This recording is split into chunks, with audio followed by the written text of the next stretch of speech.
Como siempre digo, si no les genera ningún problema, pues pueden encender la cámara, desmutearse o quitarse del mudo. Aunque bueno, si hay ruido, pues está bien que se quede mudo. Voy a compartir la pantalla.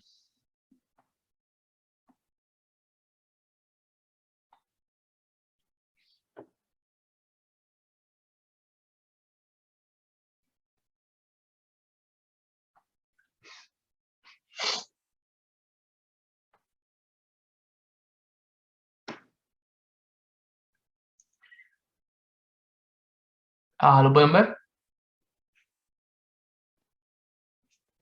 Sí, profe, ya sé. Perfecto. Perfecto. Bueno, vamos a comenzar entonces.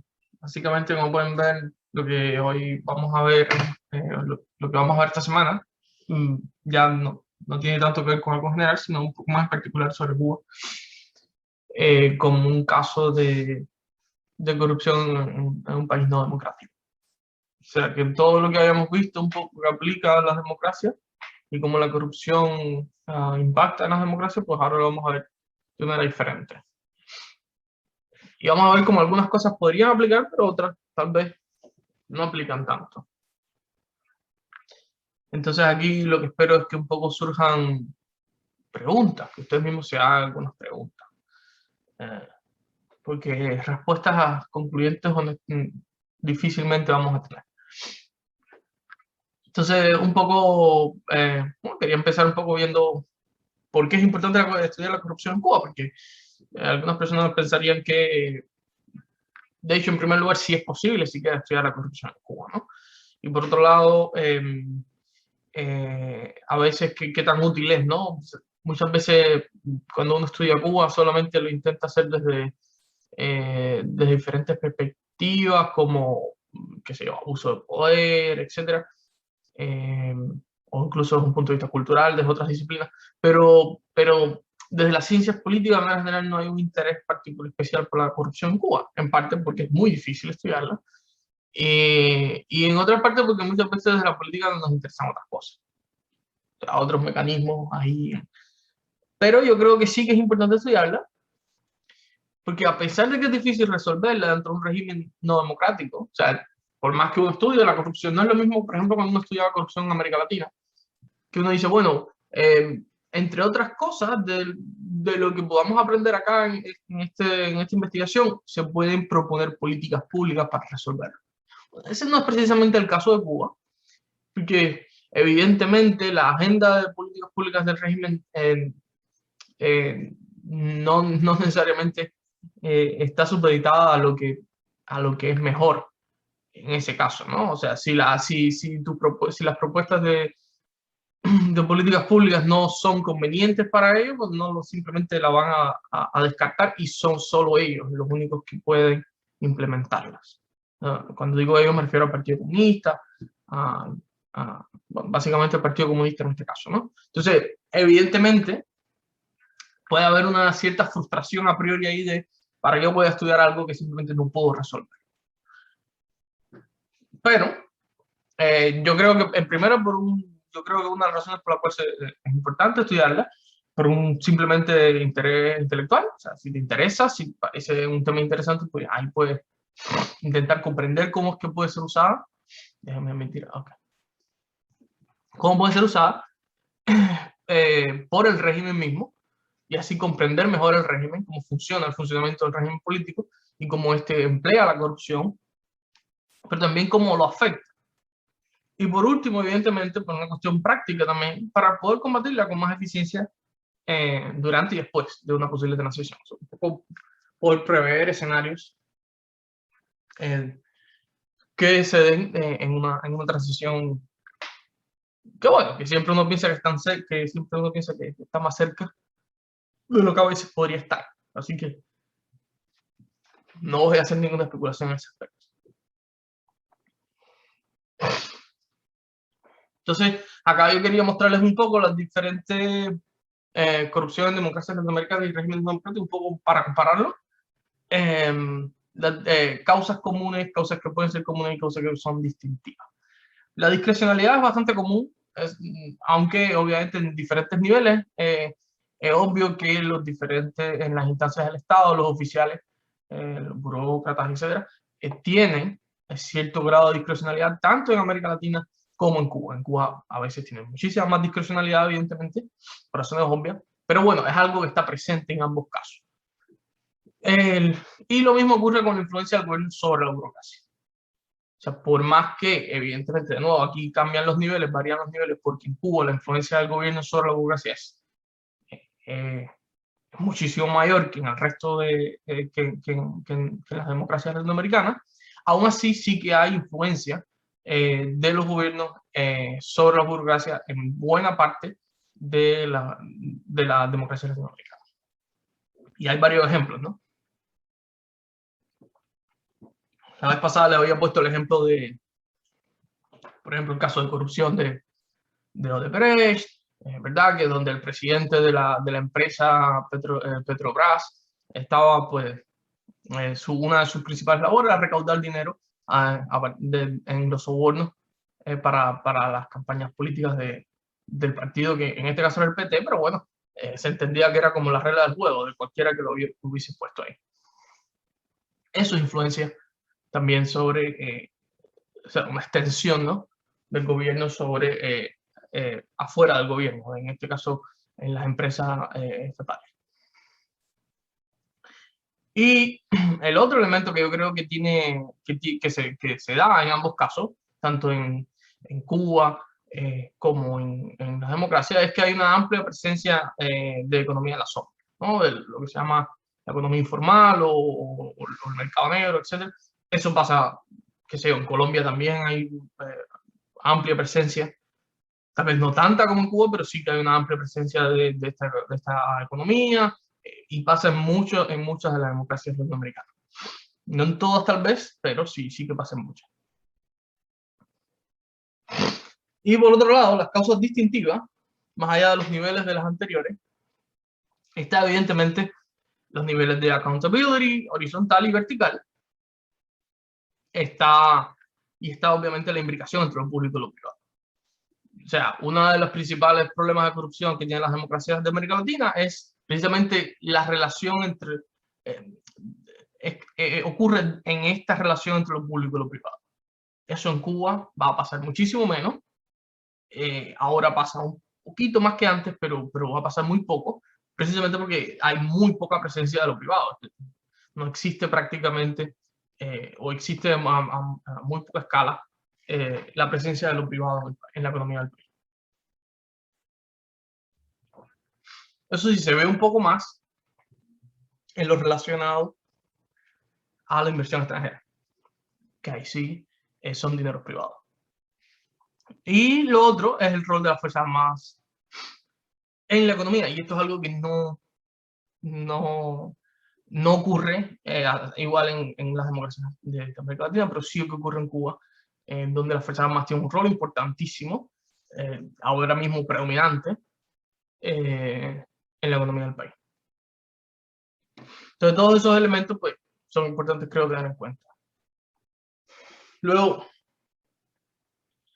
también podríamos hablar de consecuencias. O sea, ahora estábamos viendo las causas, podríamos hablar de consecuencias comunes y consecuencias distintivas, tal vez, entre de la corrupción en estos países.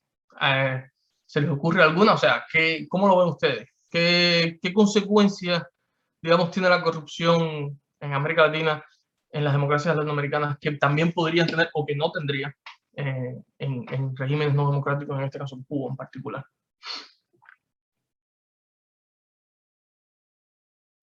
¿Se les ocurre algo? Pues no sé, de pronto la parte como la situación económica, siento que pues lo que uno ve es que la corrupción se ve más marcada y la crisis económica es más fuerte pues, digamos que en estos regímenes que digamos que en las democracias, pues digamos que las democracias, no sé, tienden como a estar un poco más estables en su economía. O sea, que tal vez, exacto, que tal vez la corrupción tenga un mayor impacto en las economías de los países no democráticos que en la de los países democráticos. Sí, ¿Ok? Es una posibilidad.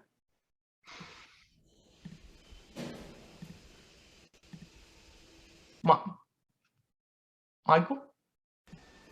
Sí, buenos días.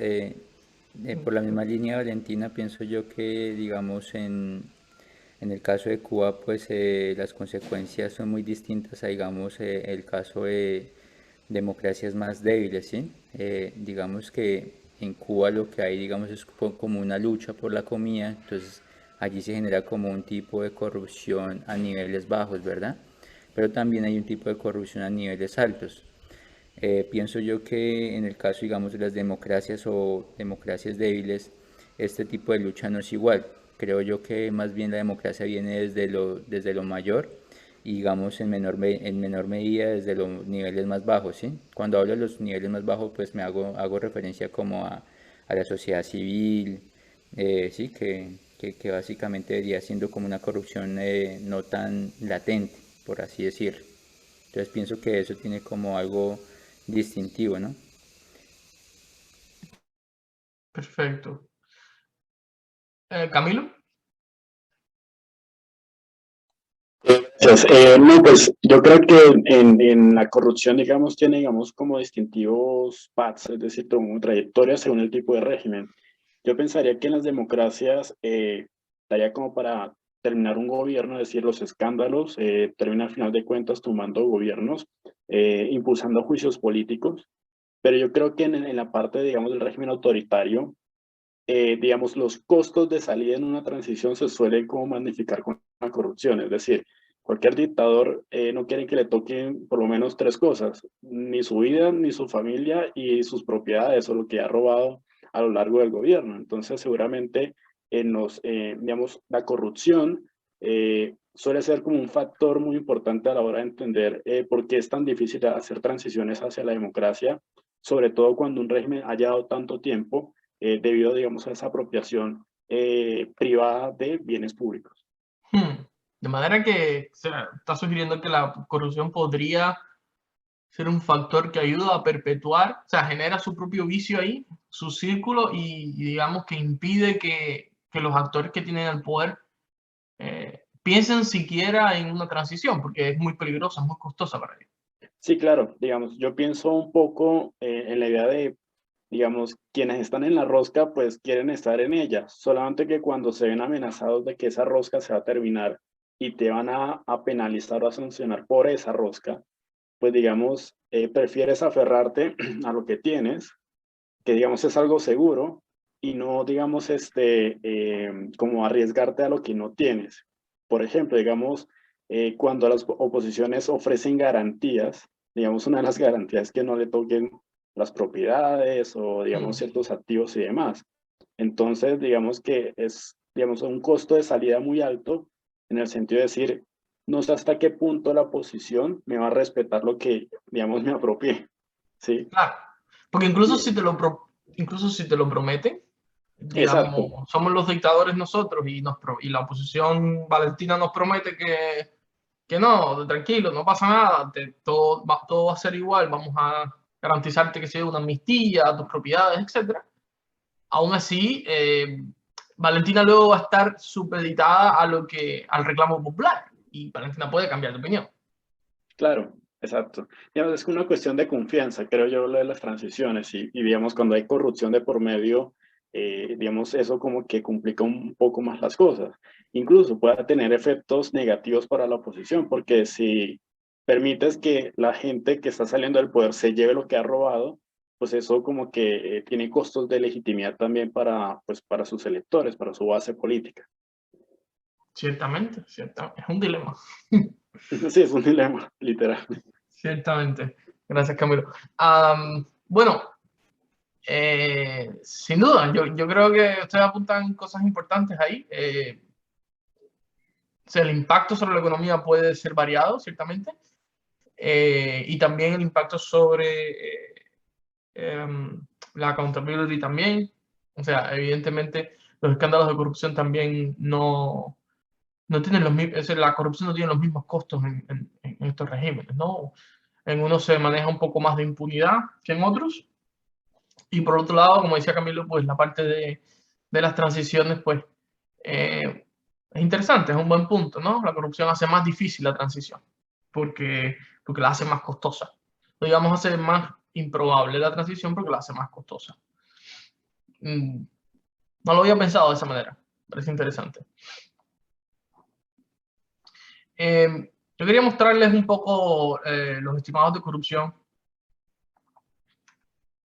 sobre Cuba, que tienen diferentes, en este caso, VDEM, variedades de la democracia, que ellos tienen unos estimados, uno para la corrupción política, que es el que están viendo ahí, y otro para la corrupción en el sector público o corrupción administrativa.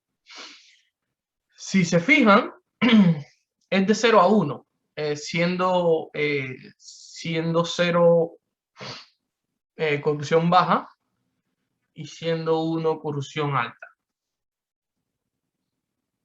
Si se fijan en corrupción política, Cuba no se desempeña tan mal, de acuerdo a este estándar. Y si miramos estimado de corrupción en el sector público, vemos que sin embargo en el sector público sí que, de acuerdo a este estimado, Cuba se desempeña bastante mal. Bastante mal.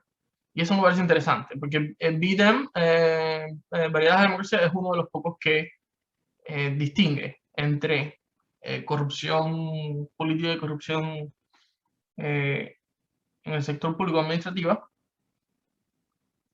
Y acá está un poco comparado, ¿no? Entre estos 4 países, entre Argentina, Brasil, Colombia y Cuba. Y aquí un poco yo soltaba la pregunta. Realmente, o sea, si se fijan ahí, Cuba no lo hace tan mal comparado con estos países. Lo hace mejor que algunos, de hecho. ¿Qué creen ustedes? ¿Cuba realmente es menos corrupta o similarmente corrupta a estos países? ¿O creen realmente que hay un problema en la medición? ¿Qué les parece?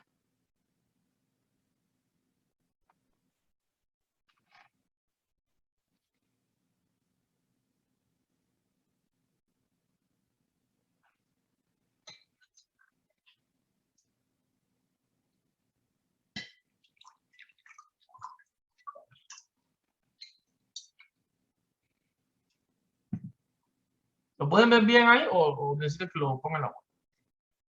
Profe, no sé si puedas hacerlo un poco de zoom, que la gráfica no se ve tan bien. Ok, vamos a hacer una cosa.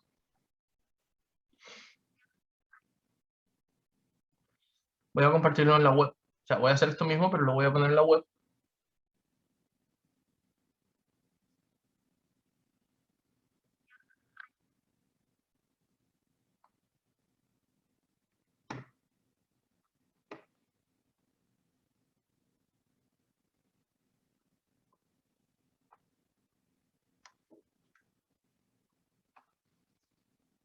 Y lo pueden ver acá. O sea, aquí no está el gráfico todavía. ¿Se ve lo que estoy haciendo? Sí, ahí se ve. Perfecto. Entonces, básicamente aquí lo que voy a hacer es... estoy entrando al país. Y así de paso ya... no sé si están familiarizados con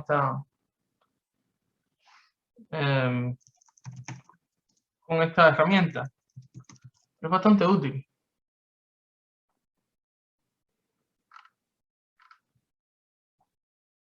Vamos a ponerlo más para acá. Y...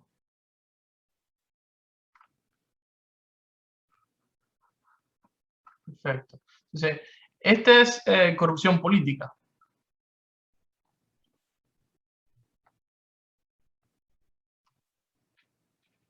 ¿Se ve? Sí, ahí se ve. Ok, perfecto. Esta es corrupción política. Vamos a quitarles el de eso de confidencia.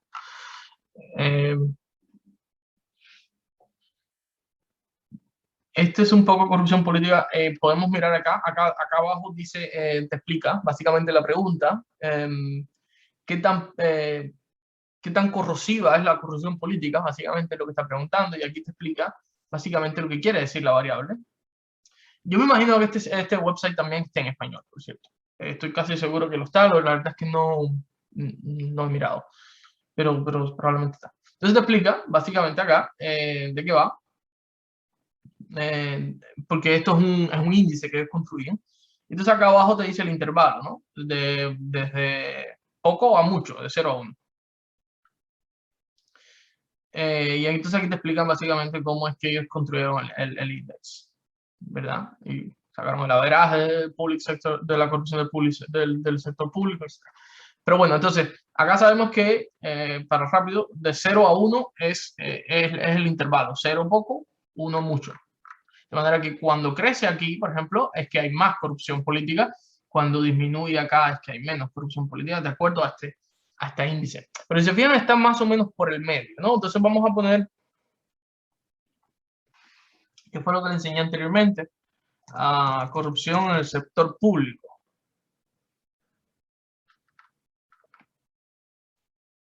Ahí está.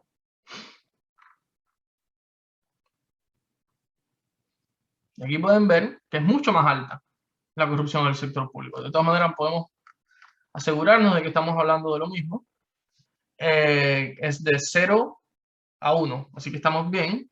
O sea, es la misma manera de medir. Entonces acá, cuando incrementa, en año 90, ven cómo se incrementa, de acuerdo a repito, a este índice, incrementa muchísimo la corrupción en el sector público y también un poco en la política. Entonces, pero sin embargo, el del sector público es muy alto. Este es el máximo acá. O sea, estamos hablando de que está muy cerca de ser de los peores. Ahora bien, si queremos comparar, lo que hice ahorita fue comparar países. Entonces ahora necesito, creo que es acá.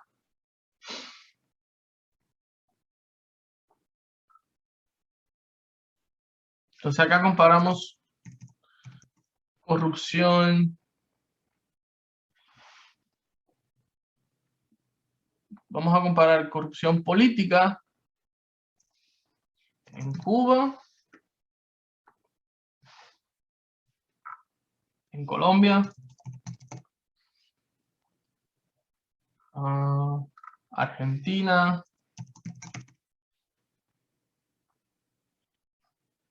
okay. Aquí hay 3 países, básicamente.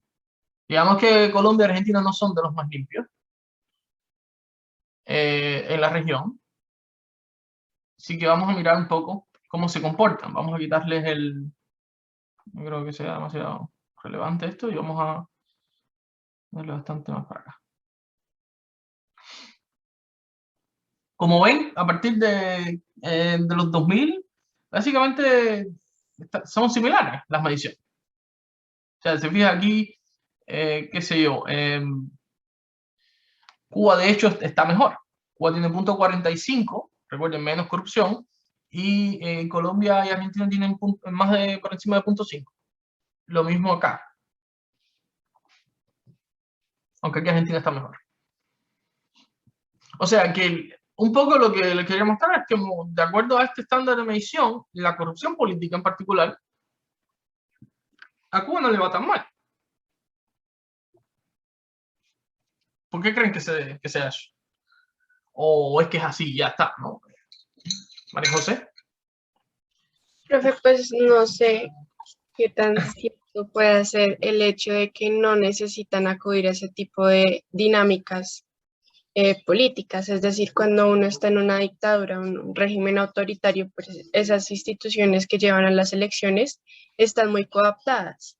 Entonces no necesitan recurrir a elementos como el clientelismo o las otras características que veíamos la clase pasada para llegar al poder, sino por el contrario se concentran más en la corrupción ya más administrativa que política. Entonces digamos que estos regímenes son menos corruptos. De acuerdo. O sea, pueden ser menos corruptos, al menos no tan corruptos en algunos casos. Por ejemplo, que México, porque estoy seguro que si traemos a México acá, vamos a ver incluso Vamos a quitar a Argentina y vamos a poner a México. Me da curiosidad.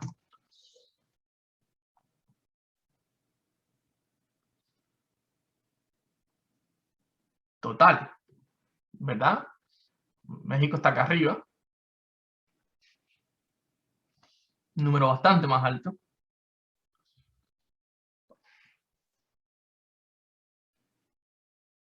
Interesante. Y es curioso porque fíjense que México antes esto es interesante, porque ahora miremos acá. México, antes de entrar a un régimen democrático, digamos, con elecciones libres, porque antes lo que era el PRI, con unas elecciones medio que ficticias, ¿no? Era lo que decían el dedazo. México aquí dice que México era más corrupto. Sin embargo, lo que está diciendo acá es que cuando entra México en el régimen democrático disminuye la corrupción, ¿verdad? Acá disminuye la corrupción y luego se mantiene más o menos estable hasta aquí. Empieza a subir de nuevo. Entonces, igual no son todos los regímenes no democráticos los que tienen este problema o digamos, esta ventaja de ser menos corruptos, de acuerdo, repito, a este índice. Porque México, antes de ser un régimen democrático, estaba bastante mal, se puntuaba cerca del punto 8. Casi, y si estamos hablando que 1 es el máximo de corrupción, punto 8 es bastante malo. ¿Cómo lo ven? ¿Qué les parece? Lenier, yo quisiera opinar algo respecto a eso, y es que creo que es un error creer que este tipo, digamos, de regímenes monopólicos y centralizados, pues tiene un Estado fuerte realmente, ¿no? Más bien yo pienso que el fortalecimiento de esos estados está en, pues, saber cómo tener efectividad sobre sus aparatos de orden y seguridad. Pero no creo que sea conveniente decir que porque pronto pues están monopolizados y centralizados, pues tienen unos grados de institucionalidad más fuertes, ¿no? Creo más bien que hay una debilidad institucional enorme entre estos regímenes. Y pienso que esa es una causa pues de la corrupción, ¿no? Bueno, habíamos visto que la debilidad institucional era una causa de la corrupción. Evidentemente no es una regla física, no es una ley física, pero sí que parece razonable esperar que cuanto más débiles sean las instituciones, más corrupción debe haber. Bueno, eso es interesante y lo vamos a ver, de hecho. Yo creo que eso es un poco una de las preguntas que yo traía, si realmente Huntington no estaría muy de acuerdo contigo, déjame decir. Huntington cree que lo que hace, no todos los regímenes no democráticos, él habla en particular de los regímenes totalitarios. Y él cree que los regímenes totalitarios sí que ofrecen algo que no ofrecen incluso las democracias liberales. No todas. O las democracias liberales nuevas o no consolidadas. Y es gobierno. O sea, Huntington tiene esta idea de que los regímenes totalitarios son atractivos para muchos países precisamente porque permiten gobernar. Y que esto no pasa tanto en democracias liberales débiles. O sea, él está pensando, por ejemplo, en Cuba no tenemos guerrilla. O sea, un ejemplo a lo mejor que él podría ofrecer. Y es un punto importante, pero yo creo que lo que tú señalas también es muy interesante. Vamos a verlo un poco más adelante, porque a mí también me parece una idea interesante. Huntington igual no estaba tan en lo cierto. Ya lo veremos. Déjame... Sí, voy a parar la...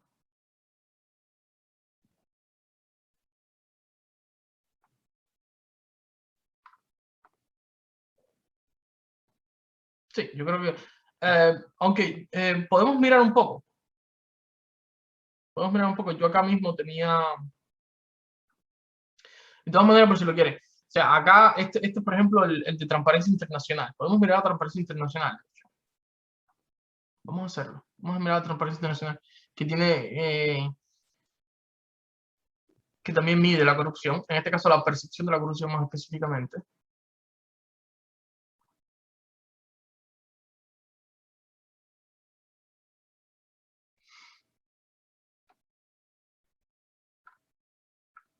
Entonces acá, esos son gráficos interactivos. Ellos tienen, si bajan, Ellos tienen la base de datos, está aquí, disponible, gratis. O sea, digo por si la necesitan. Y también tiene la metodología explicada ahí. Pero estos gráficos son útiles para, digamos, tener una idea. Lo que básicamente indica aquí que Cuba tiene 63 en el ranking y tiene un score de 47. Aquí en el CPI es de 0 a 100. 100 es mejor, es menos corrupto, y 0 es peor. Entonces, por ejemplo, si miramos entonces a Colombia aquí, de acuerdo a este mismo ranking, Colombia está peor, de acuerdo al CPI, por ejemplo. Incluso bastante peor. 39 puntos. Si miramos, qué sé yo, México debe estar incluso mucho peor. Exacto, 31. En el ranking 124. O sea que fíjense que Cuba se comporta muchísimo mejor que México. Muchísimo mejor, sustantivamente mejor. ¿Qué sé yo? Podemos mirar otro caso que seguramente es alto, exacto, Panamá. Y vamos a compararlo entonces con un buen caso, digamos, en Centroamérica. Vamos a mirar Costa Rica. 57. O sea, Costa Rica lo hace mejor que Cuba, pero tampoco demasiado, ¿no? Si tiene 57 puntos, Cuba 47, bueno, sí, bastante mejor. No sé, lo podemos comparar con Argentina. Se parecen bastante, ¿no? 42, Cuba 47. Pero eso es para que tengan una idea, ¿no? De cómo, digamos, de acuerdo a estos índices, cómo Cuba más o menos se comporta. Y aquí, ojo, este índice no es de corrupción política, esto es corrupción en general en el sector público. O sea, esto lo, digamos, lo une todo. Obviamente sí se refiere a corrupción pública, no a la corrupción privada. O sea, ellos no, el CPI no mide, no está midiendo acá corrupción en el ámbito privado. Vamos a mirar Brasil, por último. Bueno, Brasil está peor que Cuba, y eso es llamativo. Claro, este es el año 2020, ¿no? Pero igual, no creo que haya cambiado demasiado. Si digamos, podemos mirar el 2012. Seguramente. Si miramos 2012, seguramente Brasil... Bueno, en 2012, de acuerdo a este índice, Brasil está un poco mejor.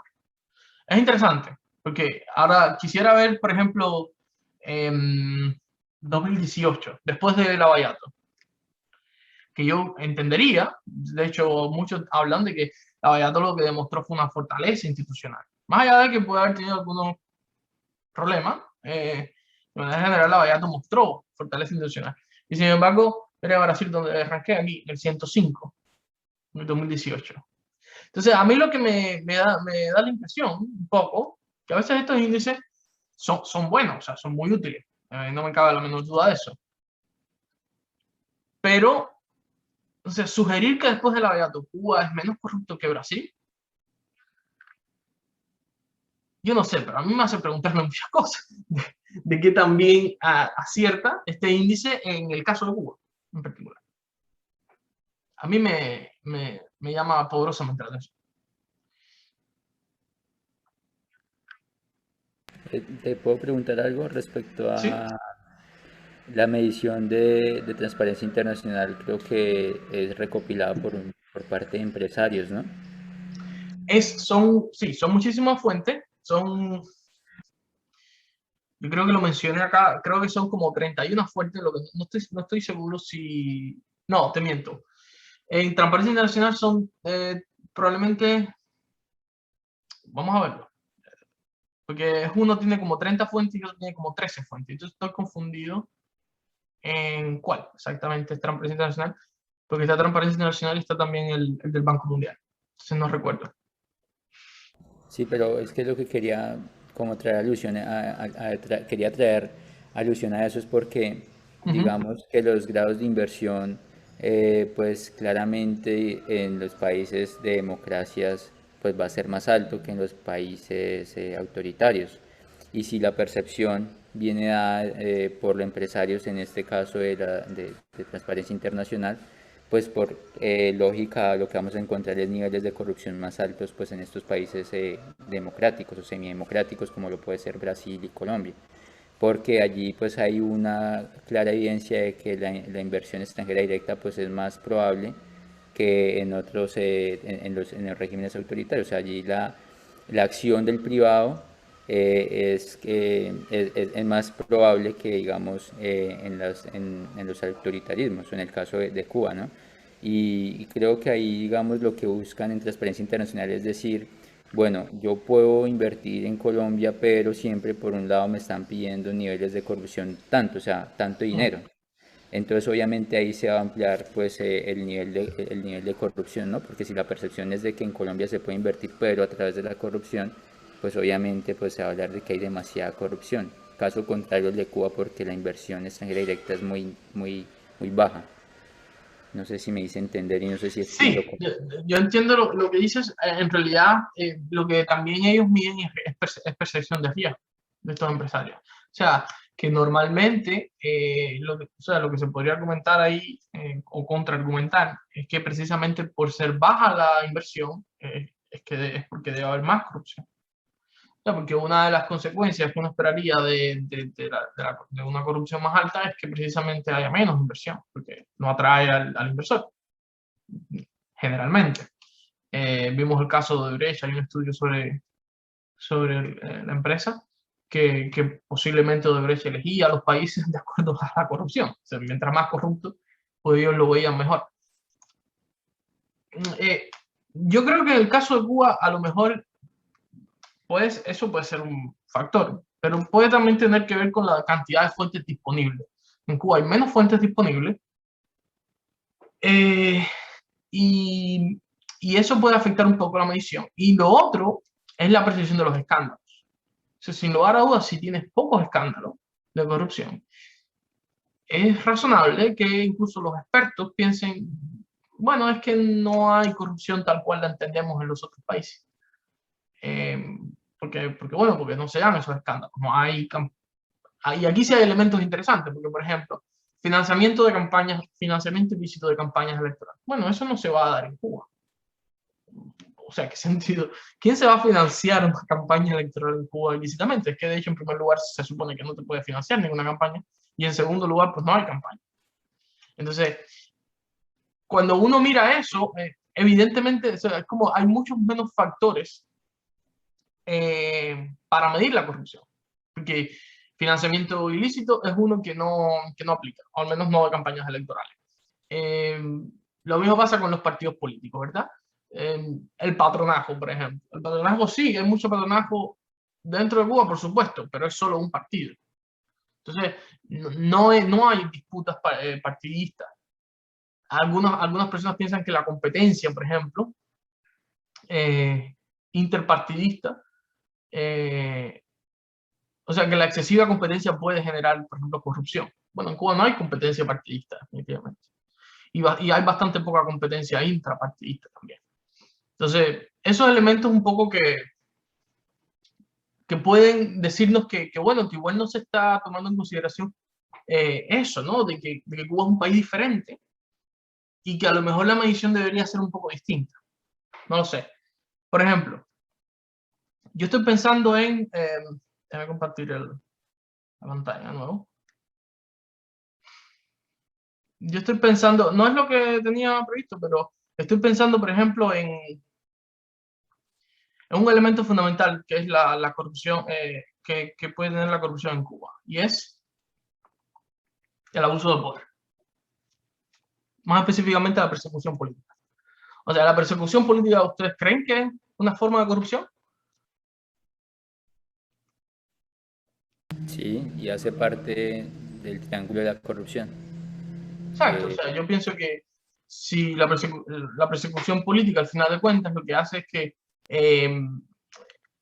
digamos, usa un bien público, en este caso la justicia, o la policía, el orden público en general, si usa un bien público con un objetivo privado, digamos, para permanecer en el poder, etcétera, pues es corrupción. O sea, entra dentro de la categoría de la definición que estamos usando. ¿Valentina? Sí, pues bajo la misma línea de lo que venían diciendo, pues precisamente el no abrir espacios como a otro tipo de ideas y otros mecanismos, pues va siempre a taparse entre ellos mismos, ¿no? Nunca va a permitir que de pronto se generen discusiones en torno a cosas que se hacen mal o que no están pues llegando a los fines que ideológicamente se supone que deberían ser. Entonces, pues sí, es una forma de coaptar muy bien las instituciones para que siempre estén a favor de, pues, de estos gobiernos corruptos. Exacto, exacto, también. Sí, claro, exacto. La ausencia de competencia, pues hace eso, que se tapen unos a otros, ¿no? Porque al final lo que está en juego es la legitimidad de ellos gobernando. Voy a compartir la pantalla de vuelta. Y que ahí no hay división de poderes. Exacto. Al no haber división de poderes, evidentemente hay poca accountability. Es difícil llegar un poco a destapar casos de corrupción, ¿no? Vamos a llegar a eso más adelante porque lo tenía pensado. Entonces, para ver un poco lo que el artículo, que si lo leyeron, de Ricardo Puerta, él tiene acá, bueno, no solo él, de hecho, la literatura en general divide entre pequeña y gran corrupción, y dentro de cada una de ellas pues hay diferentes tipos de corrupción. La corrupción pequeña en Cuba es lo que se llama también corrupción generalizada. O sea, hay corrupción en todos lados dentro de Cuba. Ustedes seguramente también más o menos tienen una idea de cómo funciona, porque de manera general en las democracias de América Latina la corrupción es bastante generalizada a estos niveles. En unos lugares más que otros. En Cuba es especialmente generalizada. En Cuba todo pasa, digamos, por la corrupción. De una u otra manera pasa por la corrupción. No siempre pública, a veces entre particulares nada más. Pero digamos que generalmente hay, aunque sea una conexión indirecta, con la corrupción pública. Y eso también es un elemento importante en el caso de Cuba. Porque, por ejemplo, BIDEM, ellos separan entre corrupción pública y corrupción política. En el caso de Cuba, muchas veces es difícil hacer esta distinción. Porque como vamos a ver más adelante, la corrupción lo que hace, lo que termina al final engrana, es un engranaje de todos los niveles. ¿Por qué? Porque, por ejemplo, vamos a pensar un tipo de corrupción pequeña, a pequeña escala. No lo sé, estoy pensando en un bar, por ejemplo, un bar nocturno. Ese tipo de corrupción, un bar nocturno, ¿qué puede pasar? O sea, digamos, el bar nocturno no es particular. O sea, no es privado, pero vamos a suponer incluso que fuese privado, porque ahora en La Habana, por ejemplo, hay bares privados. Esos bares privados, que muchas veces son, por cierto, son de la familia de la nomenclatura. Por ejemplo, Sandro Castro, seguramente han oído hablar de él. Sandro Castro es dueño, por ejemplo, de al menos 2 bares, se supone, en La Habana. Bueno, ¿de dónde sacan a veces los bienes que se venden ahí? Muchas veces son mal habidos de empresas estatales. Entonces, hay una correlación ahí donde la corrupción engrana un poco y relaciona a los diferentes sectores de la sociedad. Y uno pensaría, bueno, eso solamente sería corrupción privada, pero en realidad hay una relación entre ese bar y cómo obtiene los bienes que ellos venden, que ellos ofertan, y lo obtienen del sector público. Y lo obtienen obviamente de manera corrupta, no de manera lícita. Porque en Cuba no hay mercados mayoristas, por ejemplo, para esos negocios. Y por otro lado, tienes la parte de que al final es difícil saber cómo, o sea, con qué dineros estos familiares, o sea, qué dinero usaron para invertir en estos negocios. Pero bueno, esa es un poco la corrupción. La pequeña corrupción es esa, ¿no? La que se da, digamos, a escala pequeña, sobornos oficiales, ese tipo de cosas, digamos, para obtener una licencia, para obtener un permiso, un certificado, lo que fuera. Quisiera preguntar algo respecto a eso. Ahí podríamos, en la lectura mencionaban del término legal. ¿Ahí es cuando se utiliza este término? ¿En la corrupción pequeña o también se puede utilizar en la corrupción grande? A mí no me quedó muy claro ese término ahí. Exacto. Sí, porque básicamente lo que alegar viene siendo como ilegal tolerado, ¿no? En todos los niveles, yo creo. En todos los niveles. Porque si miramos el caso Ochoa, por ejemplo, no sé si lo han oído, pero el caso Ochoa en el año 89, o sea, que el general Ochoa lo fusilan, ¿vale? Lo condenan por narcotráfico, básicamente. Y es difícil pensar realmente que Ochoa hacía eso a escondidas de Fidel Castro y Raúl Castro. O sea, es altamente improbable. O sea, yo creo que nadie en su... nadie realmente, aunque no hayan como, o sea, no hay pruebas fehacientes, convincentes, que sin lugar a dudas digan, bueno, sí, Fidel Castro tenía conocimiento de esto y lo aprobó directamente, etcétera. Aunque incluso se puedan poner en duda las pruebas que hay sobre eso, o sea, la razón nos indica que es muy poco probable. Y entonces, básicamente, eso era corrupción tolerada. Lo que cuando se armó el escándalo, y obviamente la DEA, cuando ellos se dan cuenta que la DEA puede tener información verídica, que pueden tener información contundente sobre lo que estaba pasando, entonces obviamente hay que apagar el fuego. Entonces puede ser que Ochoa simplemente se convirtiese en un daño colateral. Es una lectura. Pero en cualquier caso, lo que hacía Ochoa y lo que hacían otros dirigentes que también en Cuba se dice explotaron, ¿no? O sea, digamos, los destituyen, usualmente pasa en ese ámbito, ¿no? Donde es tolerado. Hasta un día. Hasta un día porque se convierte en lo que le dicen un liability, ¿no? Se convierte en un peso, en algo que hay que arrastrar. Entonces ya tienes que soltar. O sea, eso desde la lógica del régimen, desde luego.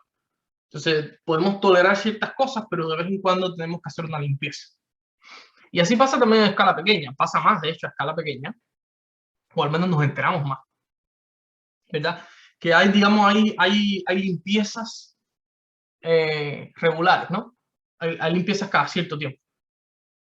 Y eso lo que hace es que evita, digamos, que haya una sensación de impunidad absoluta. O sea, digamos, si bien ellos saben, o sea, evidentemente la alta esfera la élite del poder en Cuba sabe perfectamente que en todas las empresas o en la gran mayoría de las empresas estatales hay corrupción de diferentes tipos, pequeña corrupción de manera general, pero hay corrupción, digamos, robo de recursos, desvío de los recursos, digamos, declaran merma que no es, etcétera. Hay fraude también. Aunque ellos saben que todo eso pasa, ellos también entienden que esa corrupción, digamos, es el motor de la economía. O sea, esas personas viven de eso.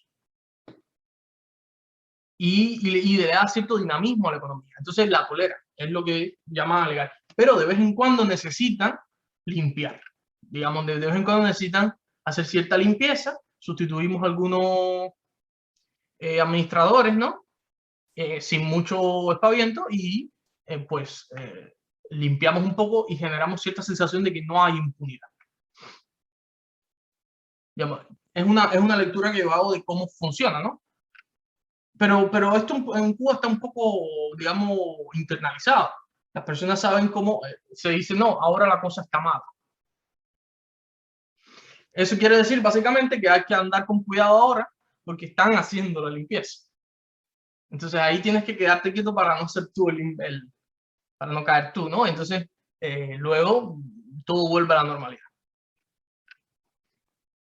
Puede tardar, qué sé yo, unos meses.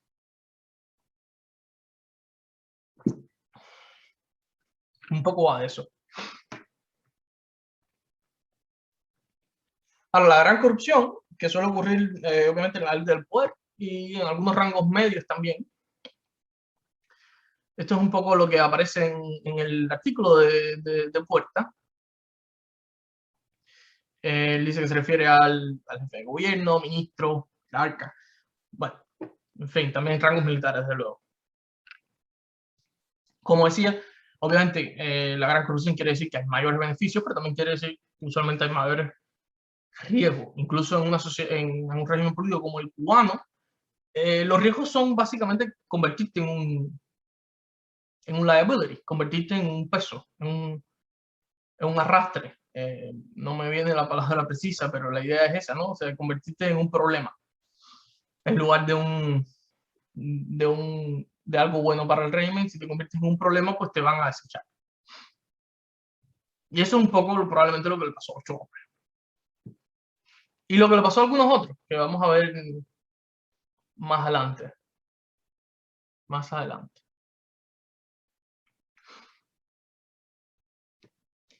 Aquí, estos son algunos de los tipos de corrupción que cita Puerta. Aceptación de... O sea, por ejemplo, hablábamos de los sobornos, por ejemplo, por inversión. En Cuba sucede también. Es verdad que hay menos inversión, precisamente porque también hay más riesgos. En todos los sentidos. Hay más riesgos porque obviamente no hay un Estado de Derecho, o sea, no es la ley la que manda, pero también, pues, bueno, porque hay sanciones económicas. Se tienen sus costos también altos invertir en Cuba, el tema con respecto a las sanciones económicas de los Estados Unidos. Entonces, todo eso suma. Todo eso suma. Hay algunas de las cosas que cita Puerta que me parecen interesantes, como esto de que es menos conocido a veces sobre Cuba, cobro por residencia cubana de criminales internacionales. Y él pone varios ejemplos, ¿no? Hay el caso del norteamericano, está el caso incluso de uno que fue presidente, del expresidente mexicano, que luego regresó a México, para allá por los 2000 que lo regresa a México.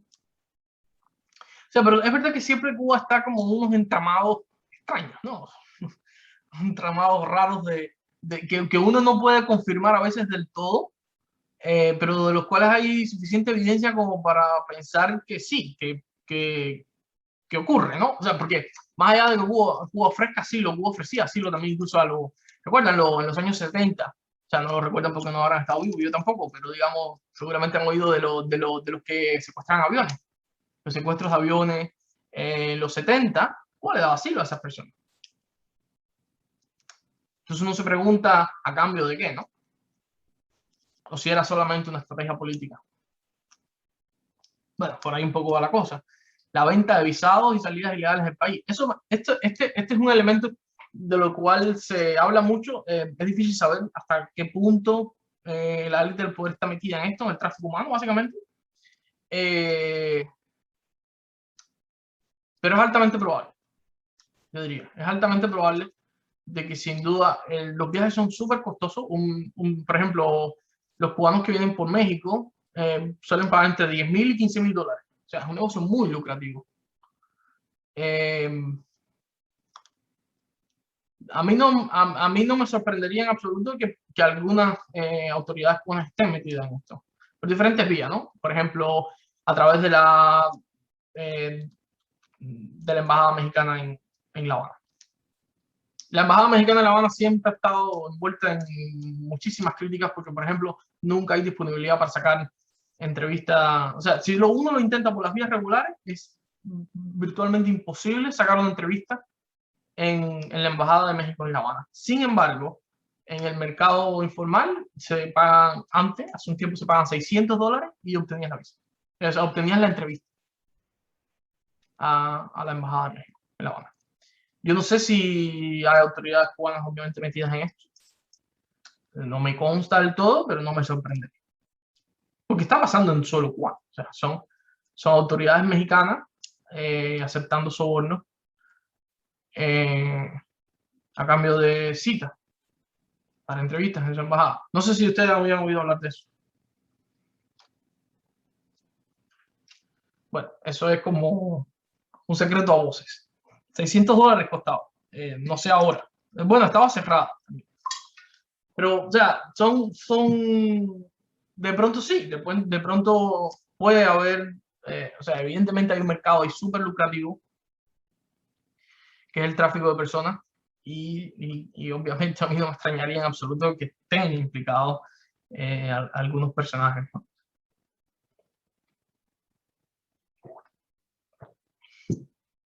Lo otro que se hace es lo que se llaman los testaferros, básicamente.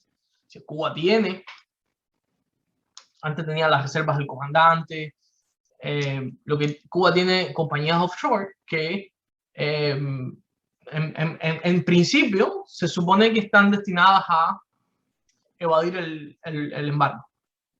Pero en la práctica, más allá de que sin duda consigan eso, lo otro es que esos son compañías evidentemente proclives a las actividades ilícitas a nivel internacional, además. Y eso incluye el narcotráfico. Entonces, esto es un... Sí, vamos a saltarnos esto. Esto es algo de Ricardo Puerta, donde él cita un poco digamos, la semejanza que tiene la gran corrupción, ¿no?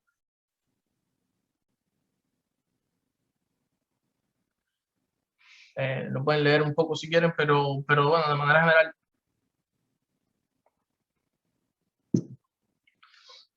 Puerta trata de hacer sentido, ¿no? A qué es lo que tienen en común todos estos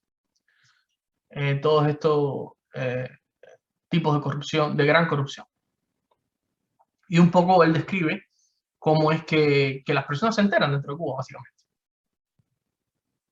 Y cómo es que el régimen le da nombre a eso, ¿no? Problemas morales, descontrol económico, etc.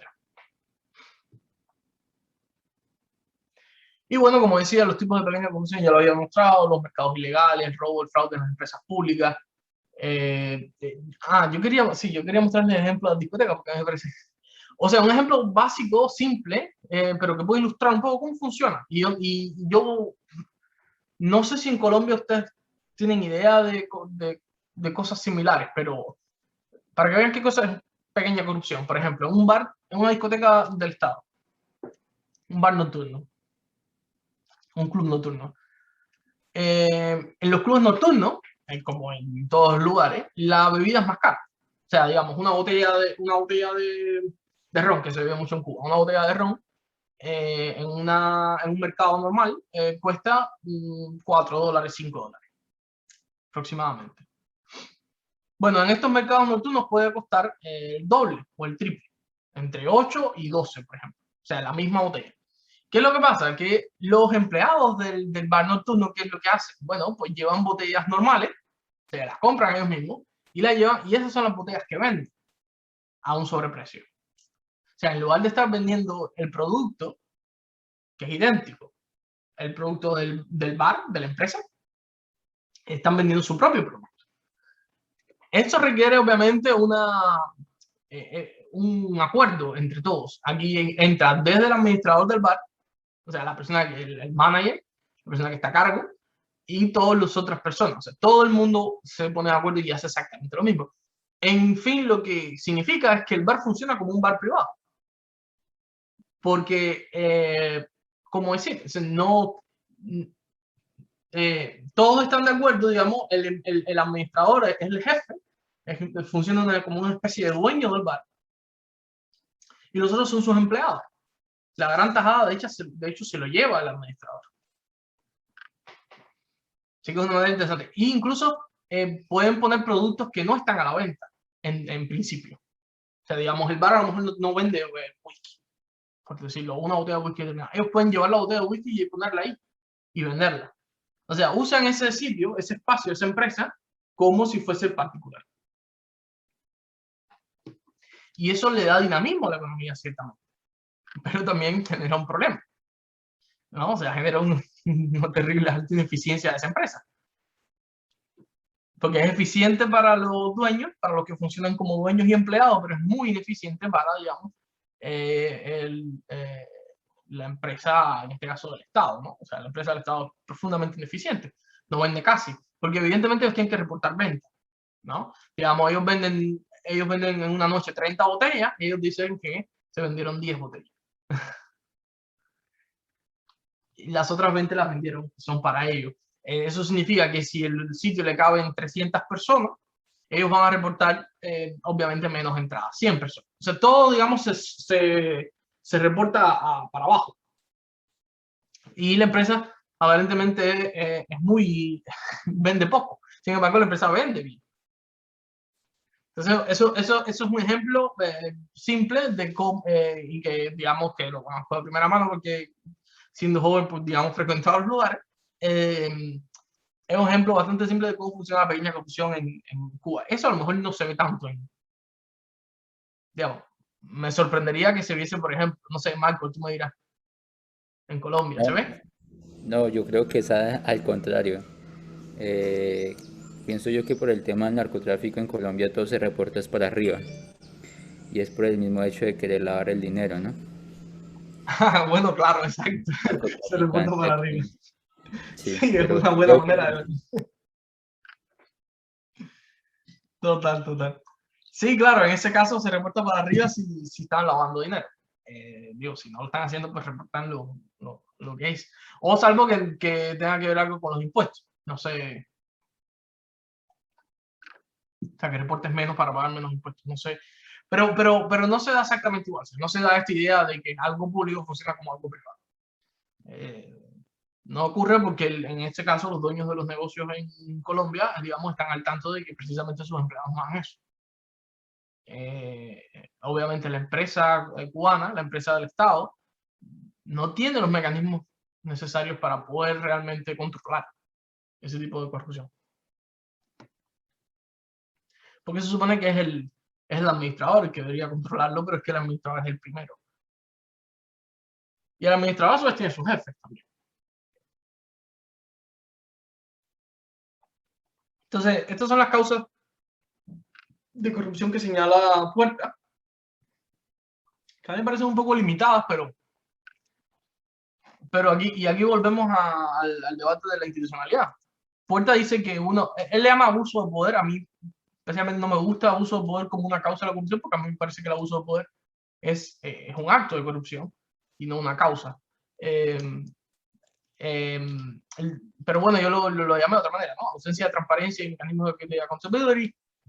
Él habla de una ética permisiva, lo cual a mí me parece razonable, un poco, digamos, parte de la cultura cubana es apropiarse de lo que es público, por ejemplo. O sea, para nosotros lo público nosotros no comprendemos bien, yo creo que la sociedad cuando no comprende bien qué significa lo público, en parte porque cuando todo es presuntamente público, evidentemente pierde significado, o sea, la idea de lo público pierde sentido cuando todo es público. Si ustedes lo han pensado, pero cuando algo está en todos lados, pierde sentido, pierde, digamos, esa importancia que a lo mejor en democracias liberales sí que tiene. O sea, lo público adquiere mucho sentido cuando hay cosas privadas. Y viceversa, lo privado adquiere sentido cuando hay cosas públicas. Digamos, si todo fuese privado, incluyendo el Estado, como que hablar de privado fuese como irrelevante.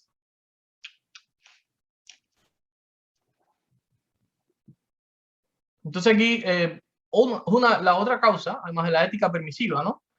Y la tolerancia, digamos, a la corrupción, como ver ciertas cosas como normal, que yo creo que eso ocurre también en las democracias de América Latina y en otras partes, es la debilidad institucional. Y eso tiene que ver con lo que decía, no recuerdo si era Michael o Camilo. ¿Cómo lo ven? Podemos volver a ese tema. O sea, él habla de debilidad institucional para decir que eso genera más corrupción en Cuba. Pero, como yo decía antes, Huntington no estaba demasiado de acuerdo con eso. Huntington hablaba de hecho de que los estados totalitarios eran muy fuertes, tenían mucha presencia. Y que precisamente, más que debilidad, había una fortaleza. Se podía entender lo que dice Huntington. ¿Cómo lo ven ustedes? Vamos a volver un poco a ese debate, a mí me parece interesante. Acá.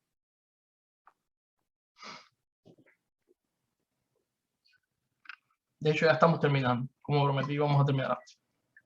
¿Cómo lo ven ustedes, lo de la debilidad institucional?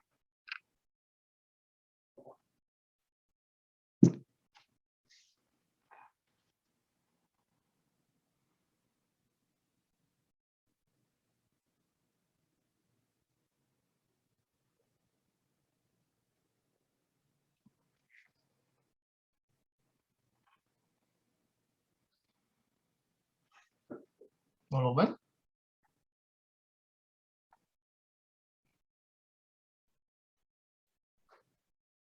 O sea, la institucionalidad cubana es débil realmente, o, o- o digamos es fuerte, pero tiene algunas características particulares que hace que lo que diga Puerta no tenga algo de sentido, ¿no?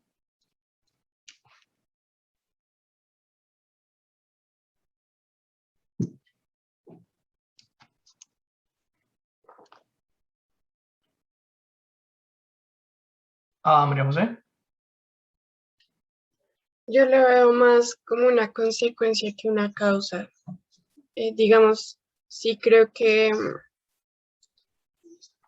sí existe una habilidad institucional, se puede llegar a dar corrupción, pero también he visto, no sé, que hay países que tienen una muy buena regulación y una fuerte institucionalidad y aún así ocurre la corrupción, perdón. ¿Y cómo es que es una consecuencia? Que, digamos, al crear como,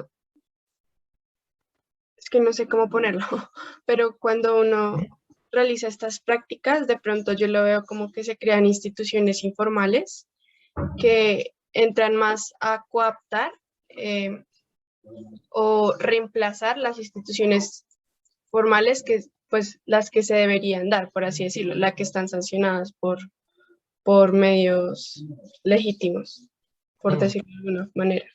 Sí, o sea que la corrupción debilita las instituciones. No necesariamente las instituciones generan corrupción. Yo pensaría que es dos caminos, pensaría que son dos vías, ¿no? Que por un lado la incentiva, la debilidad institucional incentiva la corrupción y por otro, ciertamente, la corrupción termina debilitando aún más las instituciones. Michael. No, profe, no. Estaba aquí pensando en un libro que en algún momento leí que hablaba sobre la vida como libertad.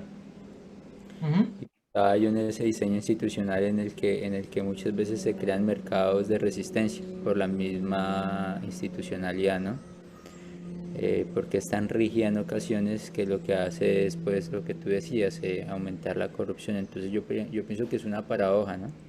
Pienso que por los dos lados se puede ver, ¿no? Tanto en fortalecimiento institucional como en debilidad institucional, la corrupción es un factor. O sea, cuando pensaba en esto,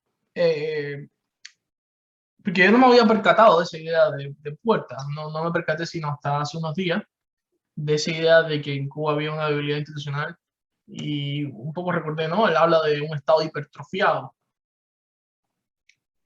Yo lo que creo es que a lo mejor es mejor hablar de dos estados, o de digamos, dos ramas del estado. Uno, el estado policial, digamos, el estado como el estado que hace cumplir su voluntad. En este caso digo su voluntad y no la ley, porque no necesariamente en un régimen donde no hay Estado de Derecho, no es el Estado que hace cumplir la ley, sino el Estado que hace cumplir su voluntad.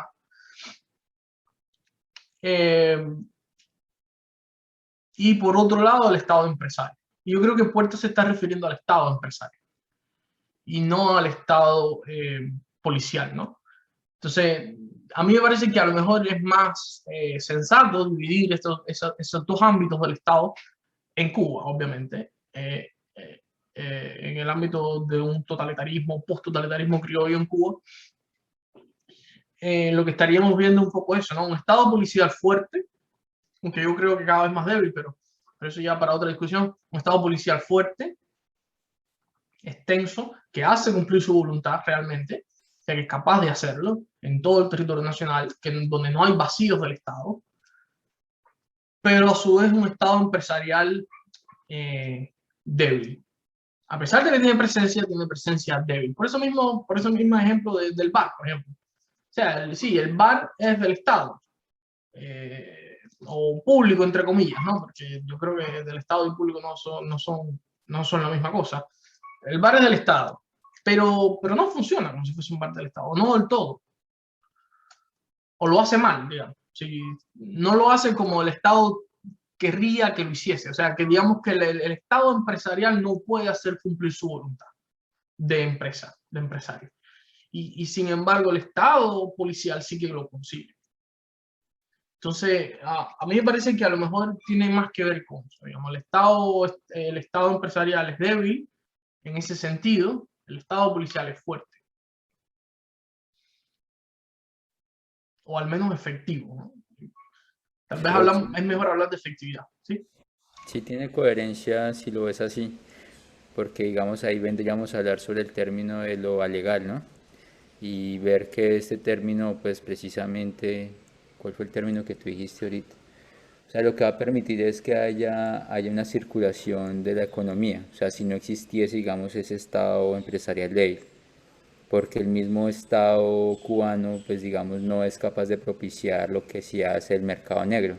Inclusive ahí dentro de la lectura menciona que el mercado negro proporciona mayores niveles de rendimiento que el mismo mercado legal. Exactamente, claro, sí mismo. Sí, a mí me parece que esa es una mejor explicación, o sea, digamos, ya que Puerta no está diciendo ninguna tontería, ni mucho menos, yo creo que Puerta está en lo correcto, lo que yo lo cualificaría de esa manera. O sea, diría, bueno, no es que todo el Estado sea débil, no es que la institucionalidad sea débil, sino que tiene unos ámbitos tiene un ámbito donde sí muestra debilidad o al menos poca efectividad, pero tiene otro donde sí definitivamente muestra una efectividad brutal, ¿no? Porque precisamente por eso es un Estado totalitario o post-totalitario, llamémosle como querramos, un Estado post-totalitario en transición, a un Estado autoritario, no sé si ustedes dominan esa terminología, bueno, eso no es relevante ahora, pero, pero sí que el Estado policial sí que es efectivo al menos. O sea, me parece que es muy efectivo, si no, no siguiese en el poder. Y es cierto que luego cuando uno mira al Estado empresarial, que no es que, o sea, tiene una profunda relación con el Estado policial, desde luego, pero cuando uno mira al Estado empresarial, pues se da cuenta que hay una alta inefectividad ahí, ¿no? Y entonces ahí es que me parece que hace sentido la idea de Puerta, de un Estado hipertrofiado, que por tanto es ineficiente, en muchísimas esferas de la economía, y que obviamente genera unos incentivos para la corrupción. Lo que es curioso es que esos mismos incentivos para la corrupción le dan vitalidad, en algún sentido, a la economía y al propio régimen. O sea, digamos que probablemente sin esa ineficiencia del Estado empresarial no se podría sostener el régimen político. No sé, es una idea. Y creo que lo puedes complementar cuando él menciona, yo incluso te iba a preguntar sobre eso, pero ahora que estás hablando del tema, me queda claro, pienso yo que me queda claro, es que él menciona que Cuba parece ser un estado capitalista, sí, un Capitalismo de Estado. tema de capitalismo de estado. Sí, es una idea, una idea yo creo, que viene del mismo marxismo, la idea del capitalismo de Estado, ¿no? Que es una especie de, eso, es un Estado monopólico capitalista, donde toda la propiedad la tiene el Estado. Eso desde luego cambió un poco en el año 90. Y esto es interesante porque en el año 90 es que realmente el Estado cubano empieza a permitir ciertas prácticas privadas de la economía. Antes prácticamente nada. O sea, yo creo que en Cuba en los 60, 70 o sea, ni zapateros hubo, zapateros privados, quiero decir. Todo era absolutamente estatal. Es en los 90 que empiezan a reaparecer algunas actividades simples como, qué sé yo, zapatería, cafetería, cosas muy simples, cosas de muy pequeña escala, o sea, negocios pequeñísimos, eso no se le podría llamar ni pymes, ¿no?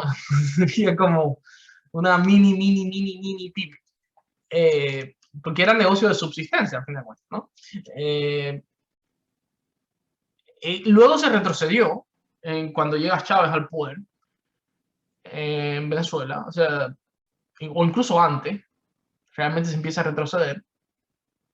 Y luego vuelve a haber otra especie de apertura, un poco incluso más amplia, en los 2000, a partir de 2011, con el Congreso del Partido y los lineamientos, ¿no? Pero luego se vuelve a parar un poco. Se detiene ese avance, digamos, a la liberalización muy moderada de la economía, porque liberalización, repito, acá sí se liberó un poco más que en los 90, pero acá estamos hablando de que lo que es privado ahora son, digamos, restaurantes relativamente pequeños, o incluso si son grandes, son restaurantes, son clubes nocturnos, salones de belleza, etcétera. O sea, siguen siendo pequeños negocios. No hay, yo no le llamaría, no hay mediana empresa, y obviamente mucho menos no hay gran empresa, salvo las inversiones privadas, las inversiones extranjeras. Donde sí que hay gran empresa pero es compartida con el Estado, ¿no? O sea, es una inversión de 50-50, 49-51 entre el Estado y los inversionistas extranjeros.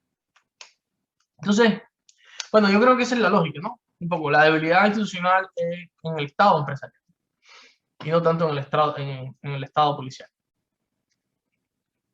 Y eso un poco, esa es la parte donde Porta dice esto, ¿no? El tamaño del Estado cubano no implica fortaleza, sino todo lo contrario, está hipertrofiado. La idea esa que estaba mencionando. Está sobredimensionado en centralismo e injerencia. Repito, yo creo que está bien, que Puerta está acertado, pero está acertado parcialmente. Bueno, yo realmente, sí, quiero terminar aquí ya realmente. Tenía un poco lo de las instituciones informales y qué rol juegan en la corrupción, pero se los dejo a ustedes para que lo piensen. O sea, seguramente recuerdan cuando vimos lo de las instituciones informales de Levitsky, y Levitsky hablaba de instituciones informales competitivas, acomodadoras, ¿y cuál era la otra? Bueno, se me olvidó la otra, pero anda por ahí. Tengo el libro de todas maneras por ahí, pero bueno, ustedes mismos podrían pensar un poco, ¿no? ¿Cómo son esas instituciones, cómo se ven esas instituciones informales en el contexto cubano, ¿no? Y en qué sentido, y en qué medida existen, ¿no? Esas instituciones informales. Pero bueno, eso los dejo a ustedes para que lo piensen. Podemos abrir el siguiente encuentro con eso, si lo prefieren. Bueno, como prometí, voy a terminar antes. ¿Qué hora es? Son las 11:25 casi. Bueno, para ustedes, ¿qué hora es? Para ustedes son las 10:25.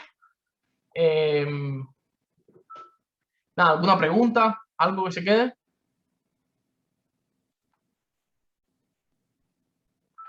María José. Yo tengo una pregunta, es que tengo un enredo en la cabeza porque no sé hasta qué punto cuando la corrupción es institucionalizada sigue siendo corrupción o eso es independiente de si existe como una institución que la respalde. Bueno, es una buena pregunta.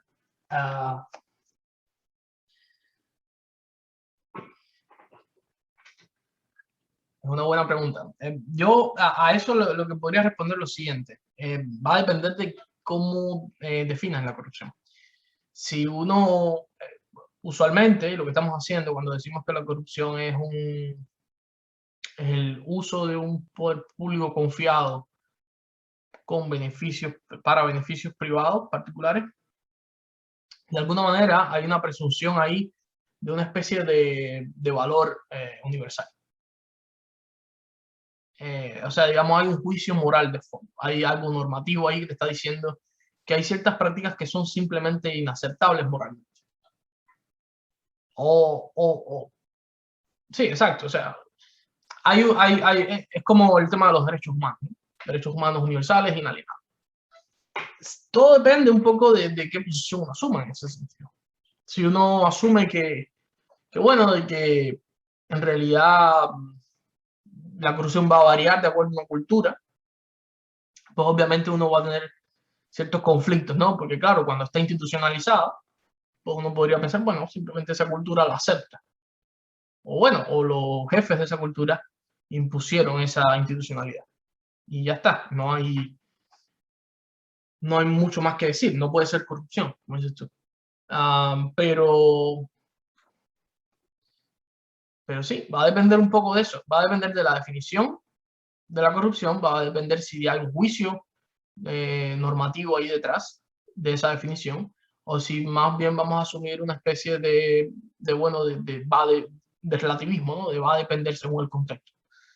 Si, no sé, estoy pensando en un ejemplo, en el caso de Cuba, por ejemplo, está institucionalizado que la seguridad del Estado, que la policía política, persiga a personas que se oponen al régimen. Si uno lo piensa, está institucionalizado, es parte del sistema político, o sea, hay una racionalidad detrás de ello. Además, la racionalidad es que, bueno, por ejemplo, una de las racionalidades, porque no hay solo una es que Cuba es un país en asedio. Por ejemplo, bajo esa racionalidad, cualquier cualquier disenso es deslealtad al conjunto de la nación.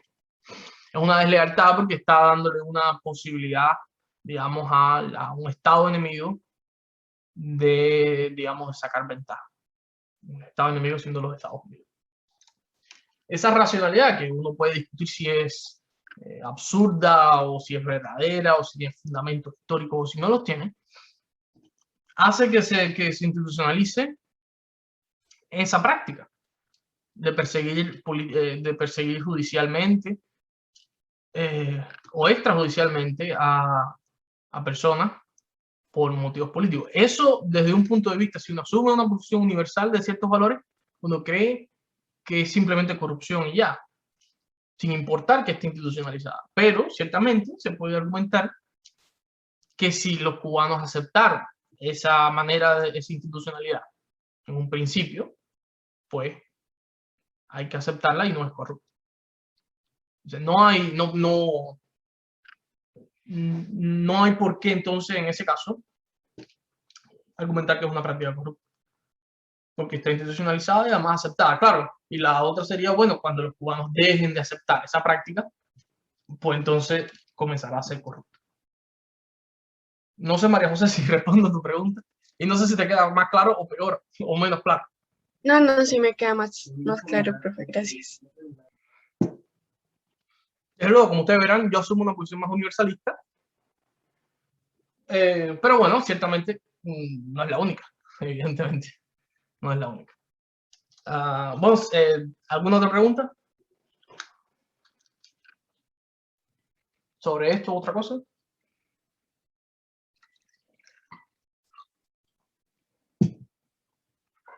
Bueno, entonces vamos a terminar, solamente decirles que para el viernes vamos a seguir viendo el caso de Cuba en particular.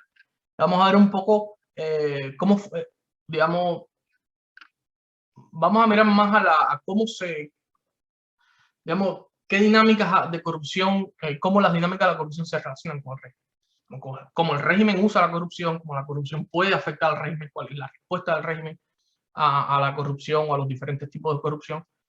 Y además, eso solo al principio, luego vamos a ver la parte de la transición. O sea, de qué podemos pensar en una posible transición en Cuba, cómo pensar el problema de la corrupción, que sin lugar a dudas es un problema fundamental en muchísimas transiciones, sobre todo de este tipo de países, ¿no? De este tipo de regímenes políticos en Europa del Este. Pues la mayoría de los países de Europa del Este, la mayoría de los países postcomunistas, pues tienen altísimos niveles de corrupción, algunos con captura de Estado, etcétera, que pueden ser atribuidas sin lugar a dudas a una consecuencia, ¿no? del régimen anterior, del régimen totalitario y tal vez el tipo de transición que existió en esos países. Así que nada, entonces vamos a terminar, nos vemos el viernes.